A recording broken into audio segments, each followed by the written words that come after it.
Hello, everyone. Welcome back to another episode of Stale Reads, where we'll take some time, sit by the fire, and enjoy a short story together this fine evening, and hopefully it'll help you sleep or just relax after a long and busy day.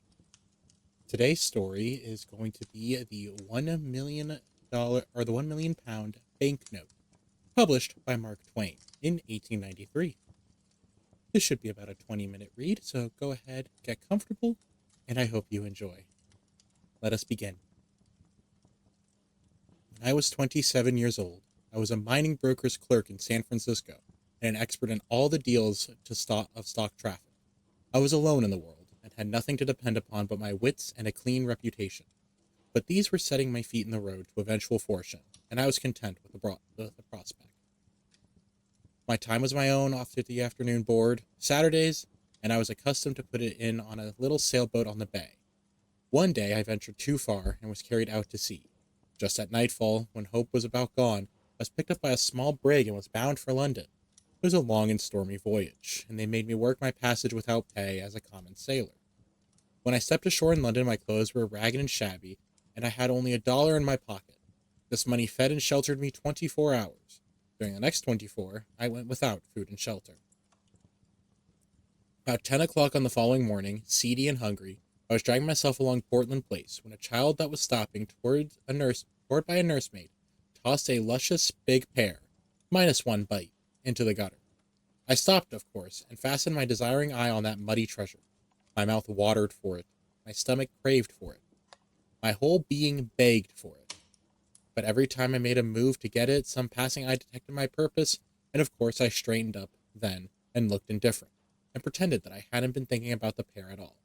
The same thing kept happening and happening, and I couldn't get the pear. I was just getting desperate enough to brave all the shame and to seize it, when a window behind me was raised, and a gentleman spoke of it, saying, "Step in here, please." I was admitted by a gorgeous flunkey, and shown into a sumptuous room where a couple of elderly gentlemen were sitting. They sent away the servant, and made me sit down. They had just finished eating their breakfast, and the sight of the remains of it almost overpowered me. I could hardly keep my wits together in the presence of that food, but as I was not asked to sample it, I had to bear my trouble as best I could. Now, something had been happening there a little before, which I did not know about until a good many days afterwards, but I'll tell you about it now. These two old brothers had been having a pretty hot argument a couple of days before, and had ended by agreeing to decide by a bet, which is the English way of settling everything. You will remember that the Bank of England once issued 2 notes of £1 million each, to be used for a special purpose connected with some public transaction with a foreign country. For some reason or other, only one of these had been used and cancelled. The other still lay in the vaults of the bank.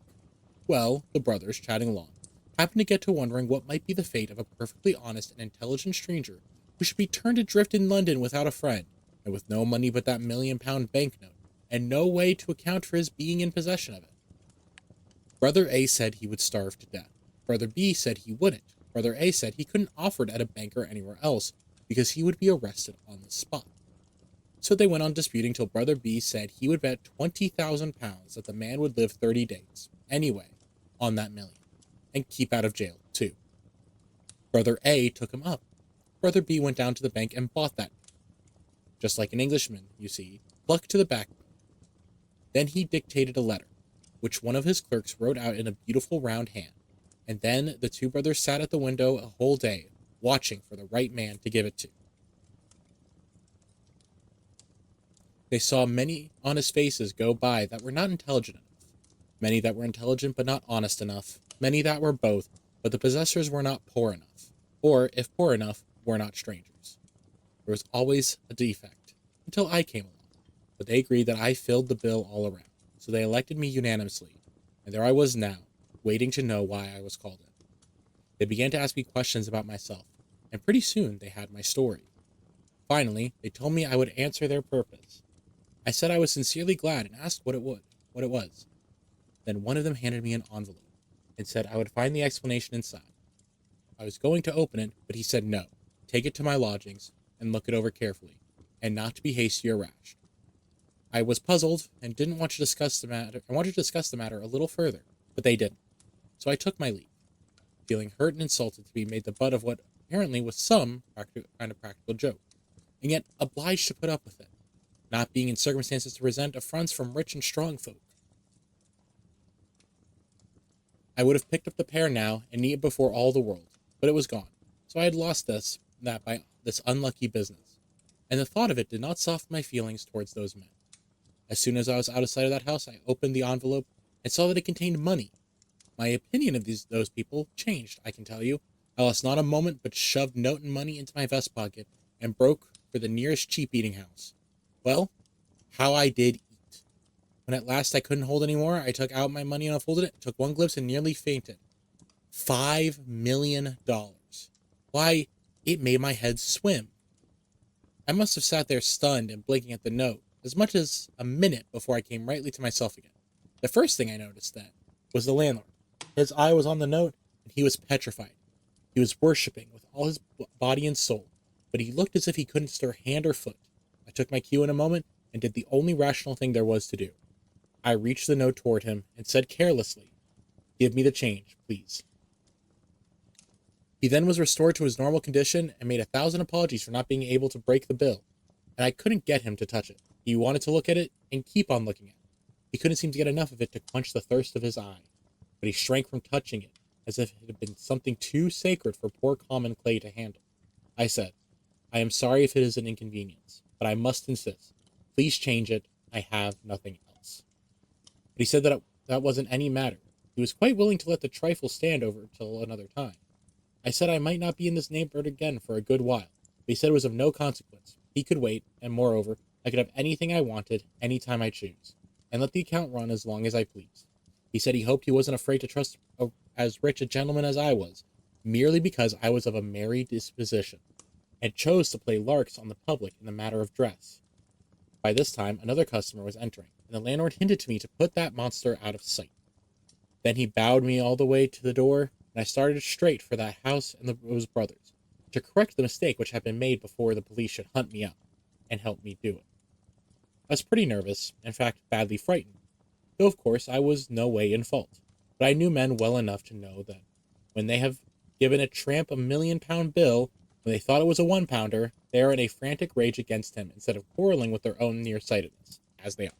As I approached the house, my excitement began to abate, for all was quiet there, which made me feel pretty sure the blunder was not discovered yet. I rang. The same servant appeared. I asked for those gentlemen. "They are gone." This in the lofty, cold way of that fellow's tribe. "Gone? Gone where?" "On a journey." "But whereabouts?" "To the continent, I think." "The continent?" "Yes, sir." "Which way, and by what route?" "I can't say, sir." "When will they be back?" "In a month, they said." "A month? Oh, this is awful. Give me some sort of idea of how to get a word of them.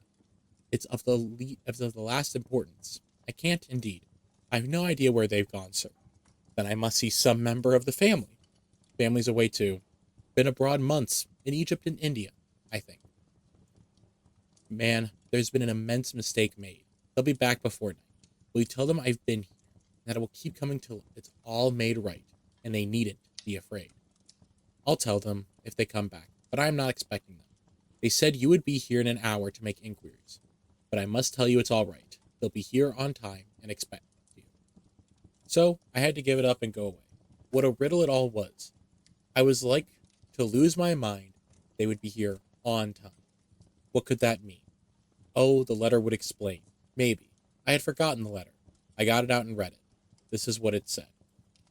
"You are an intelligent and honest man, as one may see by your face. We conceive you to be poor and a stranger. Enclosed you will find a sum of money. It is lent to you for 30 days, without interest. Report at this house at the end of that time. I have a bet on you. If I win it, you shall have any situation that is in my gift. Any, that is, that you shall be able to prove yourself familiar and competent to fill. No signature, no address, no date." Well, here was a coil to be in. We are posted on what had preceded all this, but I was not. It was just a deep, dark puzzle to me. I hadn't the least idea what the game was, nor whether harm was meant to me or a kindness. I went into a park and sat down to try to think it out, and to consider what I had best do. At the end of an hour, my reasonings had crystallized into this verdict. Maybe those men mean me well. Maybe they mean me ill. No way to decide that. Let it go. They've got a game or a scheme or an experiment of some kind on hand. No way to determine what it is. Let it go. There's a bet on me. No way to find out what it is. Let it go. That disposes of the indeterminable qualities. The reminder of the matter is tangible, solid, and may be classed and labeled with certainty. If I ask the Bank of England to place this bill to the credit of the man it belongs to, they'll do it, for they know him, although I don't. But they will ask me how I came in possession of it. If I tell the truth, they put me in an asylum, naturally, and a lie will land me in jail. The same result would follow if I tried to bank the bill anywhere, or to borrow money on it. I've got to carry this immense burden around till those men come back, whether I want to or not. It is useless to me, as useless as a handful of ashes, and yet I must take care of it, and watch over it, while I beg my living. I couldn't give it away. If I should try, for neither honest citizen nor highwayman would accept it or meddle with it for anything. Those brothers are safe. Even if I lose their bill or burn it, they are still safe, because they can stop payment, and the bank will make them whole. But meantime, I've got to do a month's suffering without wages or profit, unless I help win that bet, whatever it may be, and get that situation that I am promised. I should like to get that. Men of their sort have situations in their gift that are worth having. I got to think a good deal about that situation. My hopes began to rise. Without doubt, the salary would be large. It would begin in a month. After that, I should be all right. Pretty soon, I was feeling first rate. By this time, I was tramping the streets again. The sight of a tailor shop gave me a sharp longing to shed my rags, and to clothe myself decently once more. Could I afford it? No. I had nothing in the world but £1,000,000. So I forced myself to go on by. But soon I was drifting back again. Temptation persecuted me cruelly. I must have passed that shop back and forth 6 times during that manful struggle. At last I gave in. I had to. I asked if they had a misfit suit that had been thrown on their hands. The fellow I spoke to nodded his head towards another fellow and gave me no answer. I went to the indicated fellow, and he indicated another fellow with his head, and no words. I went to him, and he said, "Tend to you presently." I waited till he was done with what he was at. He then took me into a back room and overhauled a pile of rejected suits, and selected the rattiest one for me. I put it on. It didn't fit, and wasn't in any way attractive, but it was new, and I was anxious to have it. So I didn't find any fault. But he said, with some diffidence, "It would be an accommodation to me if you could wait some days for the money. I haven't any small change about me." The fellow worked up a most sarcastic expression of countenance and said, "Oh, you haven't? Well, of course. I didn't expect it. I'd only expect a gentleman like you to carry large change." I was nettled, and said, "My friend, you shouldn't judge a stranger always by the clothes he wears. I am quite able to pay for this suit. I simply didn't wish to put you in the trouble of changing a large note." He modified his style a little at that, and said, though still with something of an air, "I didn't mean any particular harm, but as long as rebukes are going, I might say it wasn't quite your affair to jump to the conclusion that we couldn't change any note that you might happen to be carrying around. On the contrary, we can." I handed the note to him, and said, "Oh, very well, I apologize." He received it with a smile, one of those large smiles which goes all around over, and has folds in it, and wrinkles, and spirals, and looks like the place where you have thrown a brick in the pond. And then, in the act of his taking a glimpse of the bill, the smile froze solid, and turned yellow, and looked like those wavy, wormy spreads of lava which you find hardened on little levels on the side of Vesuvius. I never before saw a smile quite caught like that, and perpetuated. The man stood there holding the bill, and looking like that, and the proprietor hustled up to see what was the matter, and said briskly, "Well, what's up? What's the trouble? What's wanting?" I said, "There isn't any trouble. I'm waiting for my change." Come, get him his change, Todd. Get him his change." Todd retorted, "Get him his change? It's easy to say, sir, but look at the bill yourself."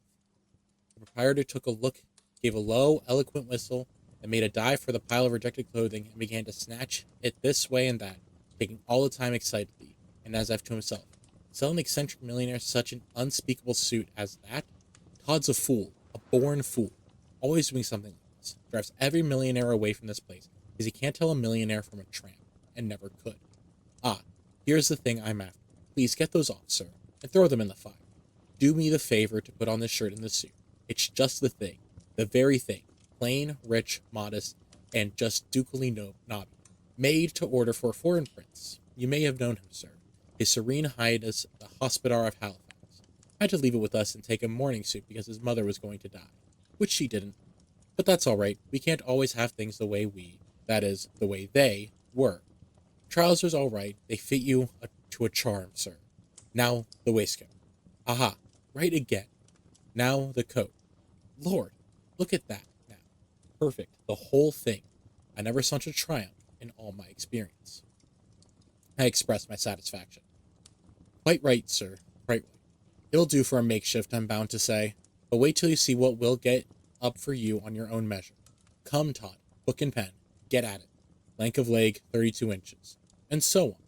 But before I could get in a word, he had measured me, and was giving orders for dress suits, morning suits, shirts, and all sorts of things. When I got a chance, I said, "But my dear sir, I can't give these orders, unless you can wait indefinitely, or change the bill." Indefinitely. It's a weak word, sir. A weak word. Eternally. That's the word, sir. Todd, rush these things through, and send them to the gentleman's address without any waste of time. Let the minor customers wait. Set down the gentleman's address and... I'm changing my quarters. I will drop in and leave the new address. Quite right, sir. Quite right.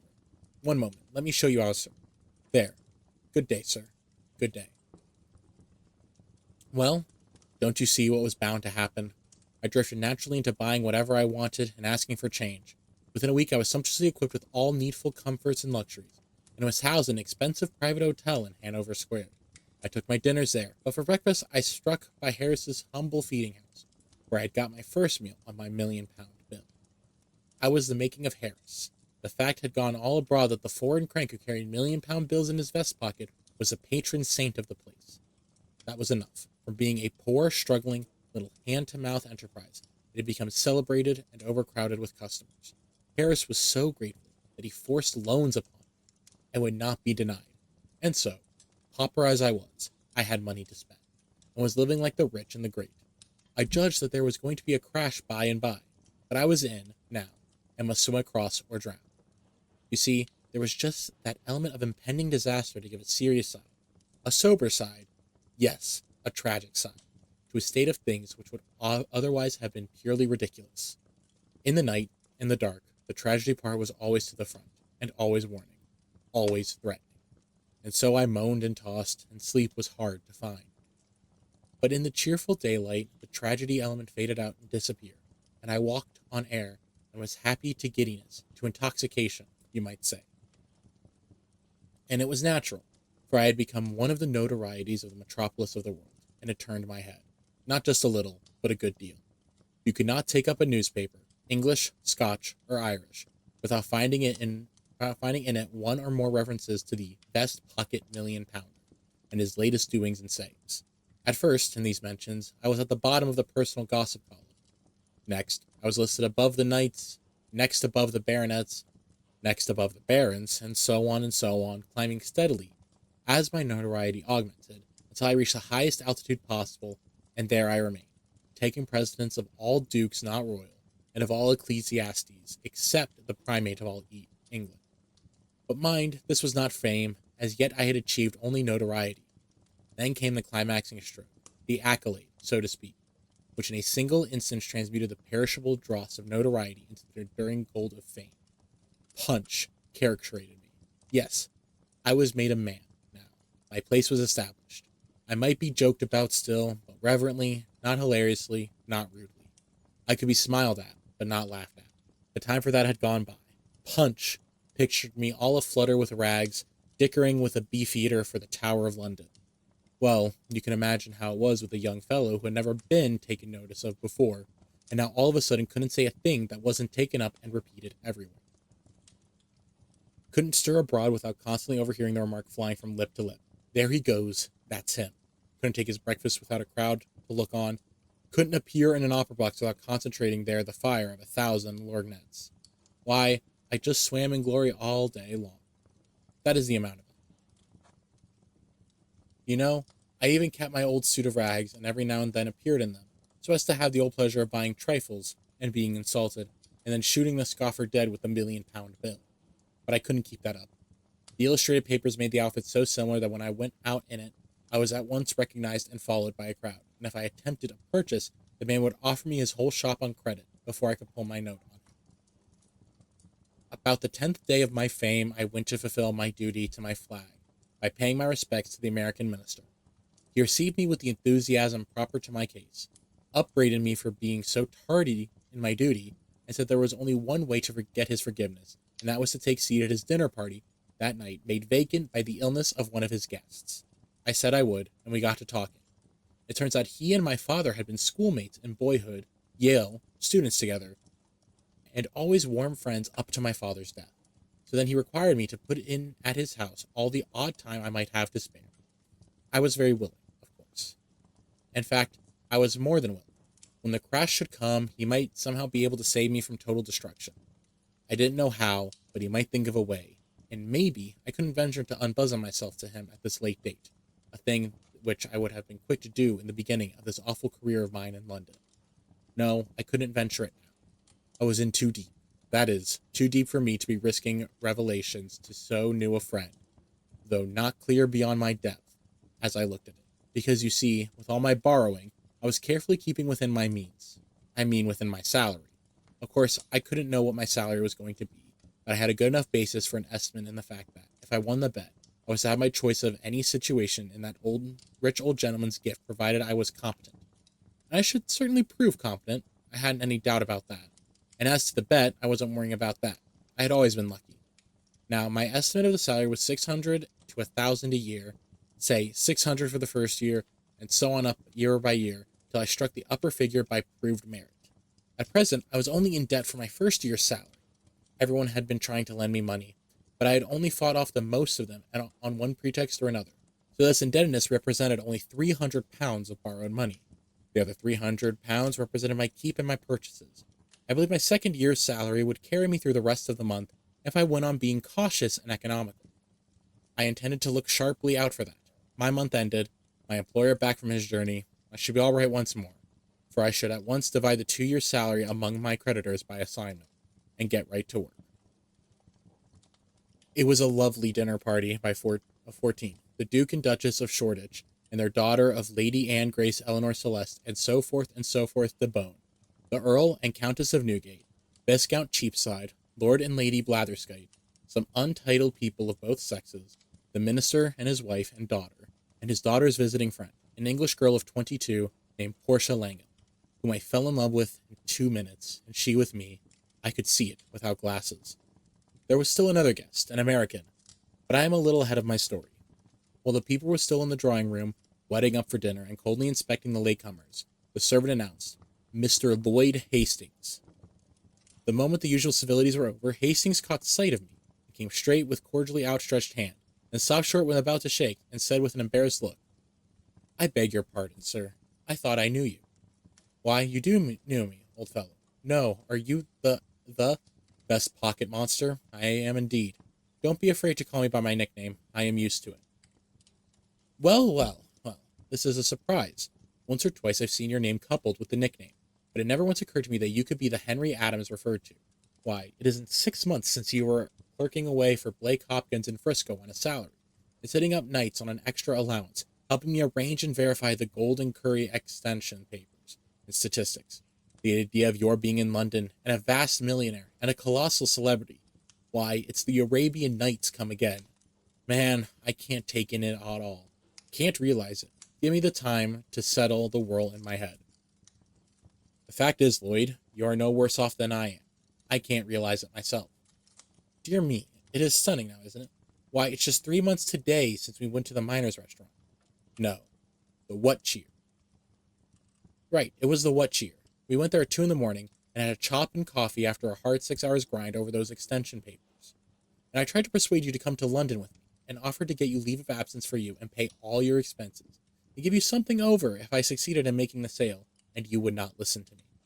Said I wouldn't succeed, and you couldn't afford to lose the run of business and be no end of time getting the hang of things again when you got back home. And yet here you are. How odd it all it is.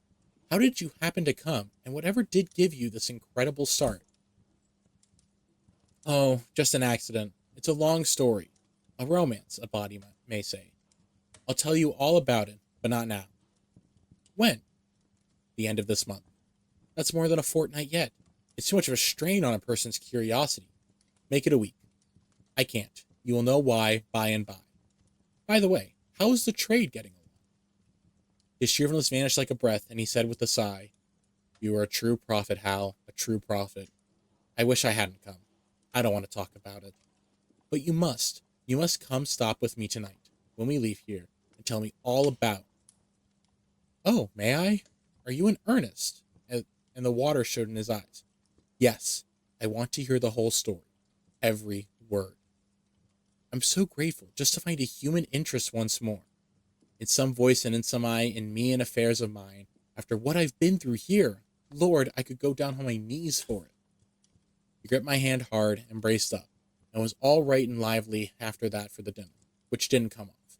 No, the usual thing happened. The thing that is always happening under that vivacious and aggravating English system. The matter of precedence couldn't be settled, and so there was no dinner. Englishmen always eat dinner before they go out to dinner, because they know the risks they are running. But nobody ever warns the stranger, and so he walks placidly into the trap. Of course, nobody was hurt this time, because we all had been to dinner. None of us were being novices except Hastings, and he having been informed by the minister at the time that he invited him that in deference to the English custom had not been provided any dinner. Everybody took a lady and processioned down to the dining room, because it is usual to go through the motions. But there the dispute began. The Duke of Shoreditch wanted to take precedence and sit at the head of the table, holding that he outranked a minister who represented merely a nation and not a monarch. But I stood for my rights and refused to yield. In the gossip column, I ranked all dukes, not royal, and said so, and claimed precedence of this one. It couldn't be settled, of course. Struggle as we might and did, he finally, and injudiciously, trying to play birth and antiquity, and I seeing his conqueror and raising him with Adam, whose direct posterity I was, as shown by my name, while he was of a collateral branch, as shown by his, and by his recent Norman origin. So we all processioned back to the drawing room again and had a perpendicular lunch, plate of sardines and a strawberry. And you group yourself and stand up and eat it. Here, the religion of precedence is not so strenuous. The two persons of highest rank chucked up a shilling. The first that wins has first go at his strawberry, and the loser gets the shilling. The next two chuck up, then the next two, and so on. After refreshment, tables were brought, and we all played cribbage. 6 pence a game. The English never play a game for amusement. They can't make something or lose something. They don't care which. They won't play. We had a lovely time. Certainly two of us had, Miss Langham and I. I was so bewitched with her that I couldn't count my hands if they were above a double sequence. And when I struck home, I never discovered it, and started up the outside row again, and would have lost the game every time, only the girl did the same, she being in just my condition. You see, and consequently neither of us got out, or cared to wonder why we didn't. We only just knew we were happy, and didn't wish to know anything else, and didn't want to be interrupted. And I told her, I did indeed, told her I loved her. And she, well, she blushed till her hair turned red, but she liked it. She said she did. Oh, there was never such an evening. Every time I pegged, I put on a postscript. Every time she pegged, she acknowledged receipt of it, counting the hands the same. Why, I couldn't even say 2 for his heels without adding, my, how sweet you look. And she would say 15-2, 15-4, 15-6, and a pair are 8, and 8 are 16. Do you think so? Peeping out his lamp from under her lashes, you know, so sweet and cunning. It was just 2-2. Well, I was perfectly honest and square with her. Told her I hadn't a cent in the world but just the £1,000,000 note she heard so much about, and it didn't belong to me. And that started her curiosity. And then I talked low, and told her the whole history right from the start, and it nearly killed her, laughing. What in the nation should he find to laugh about? I couldn't see.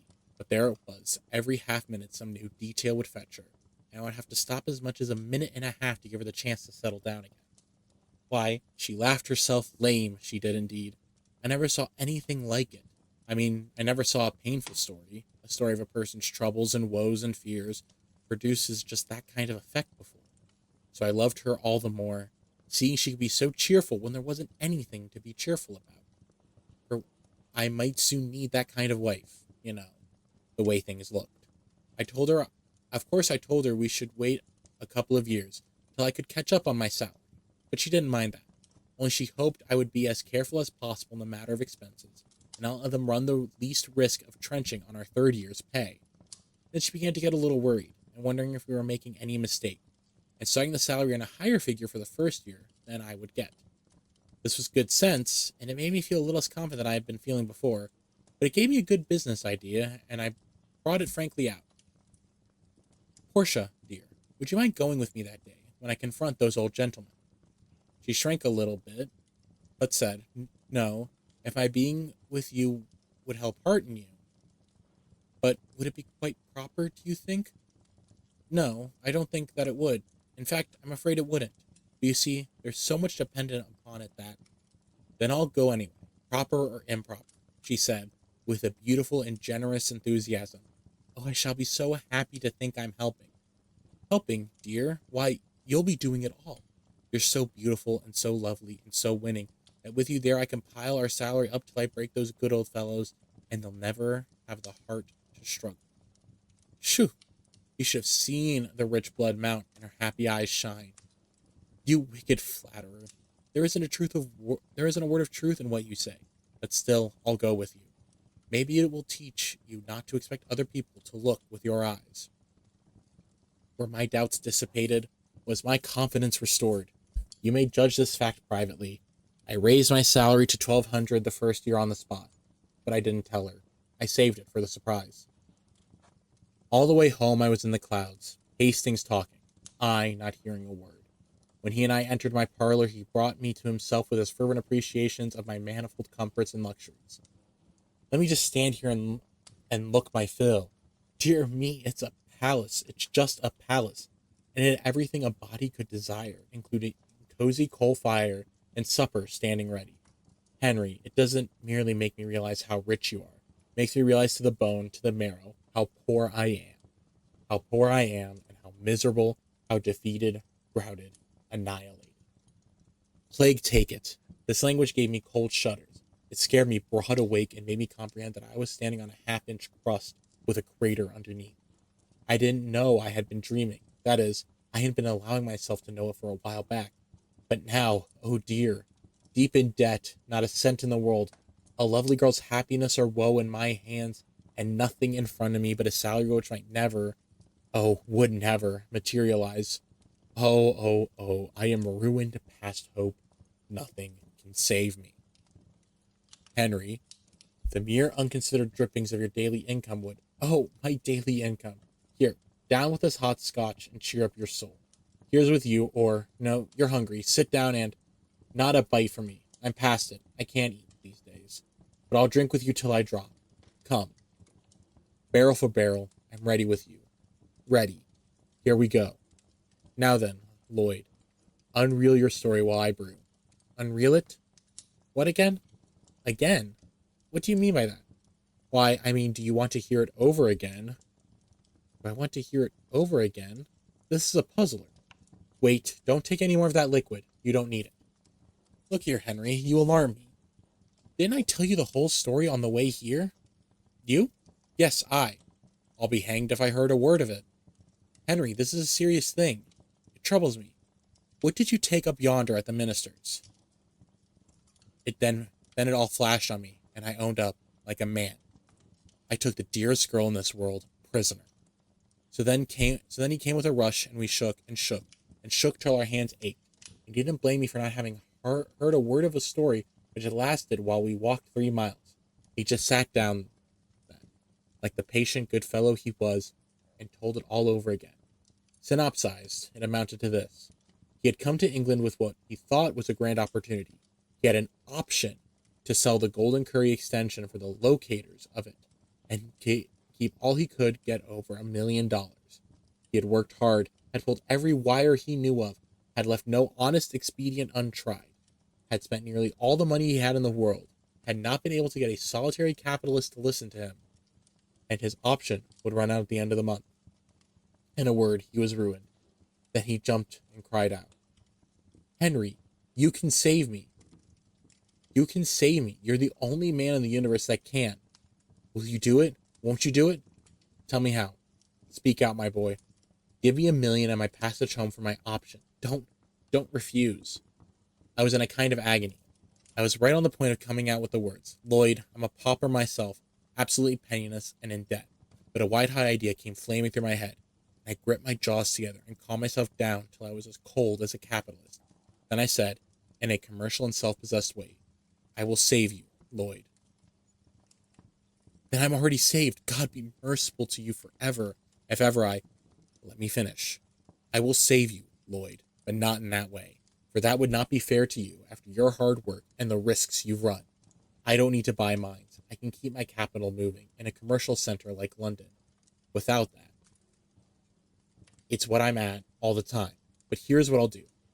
I know all about that mine, of course. I know its immense value and can swear to it if anybody wishes it.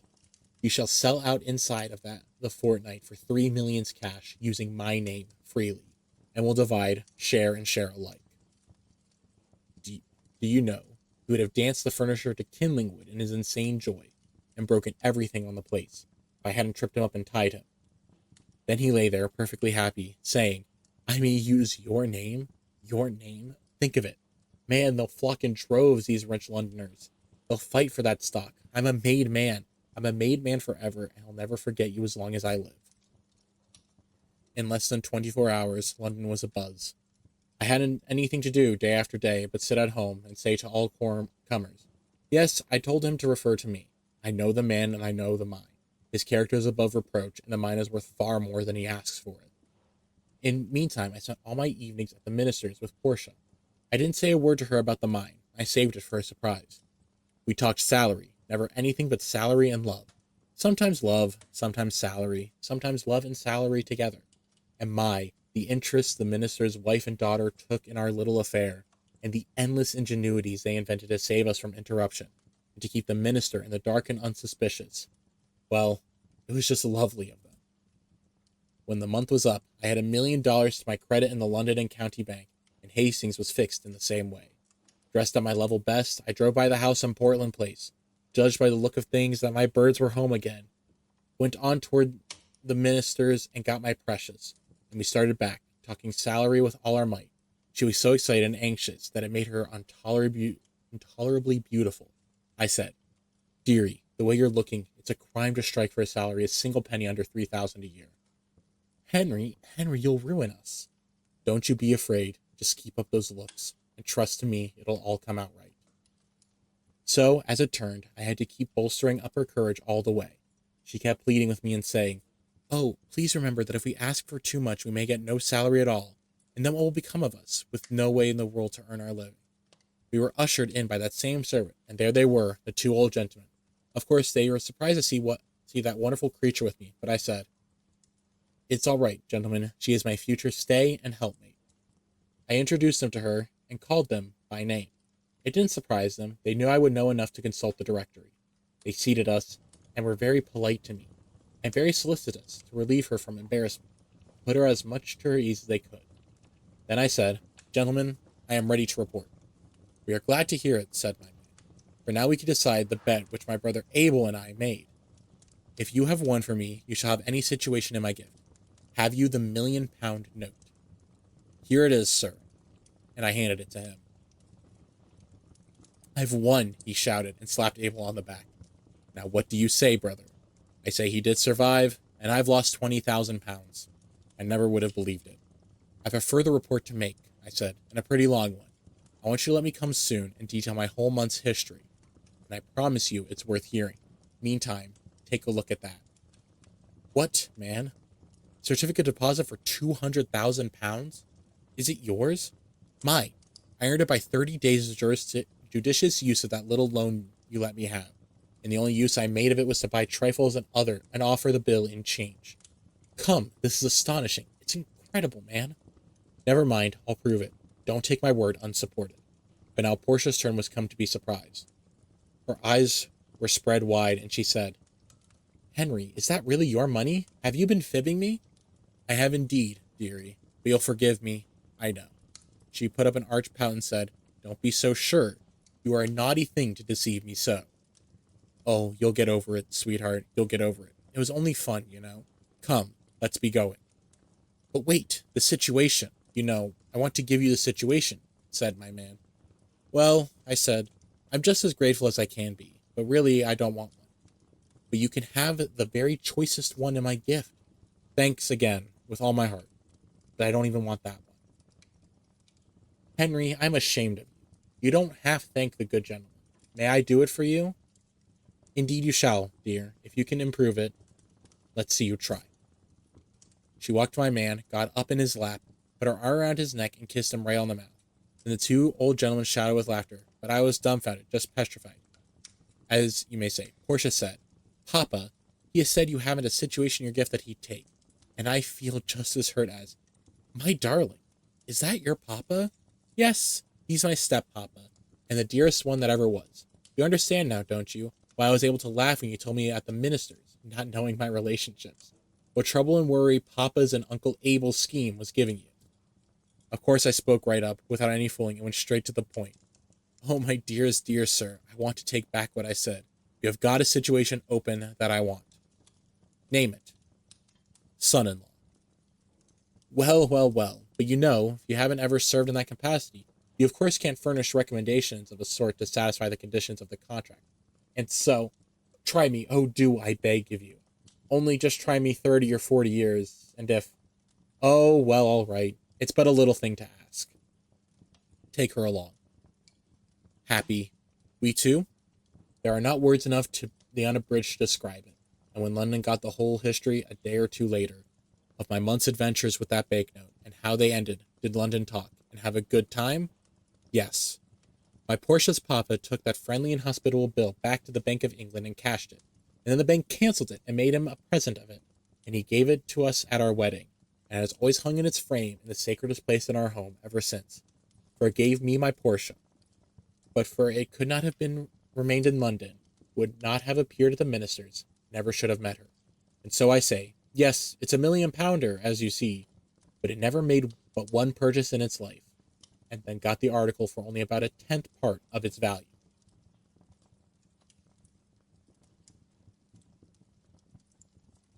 That's the end of the story. I hope you guys had a good time, and I hope you're nice and relaxed on this night. I will see you another time for another story, another short story, even though this one is about 40 minutes long. Thank you so much for joining me, and I will see you next time. Bye-bye.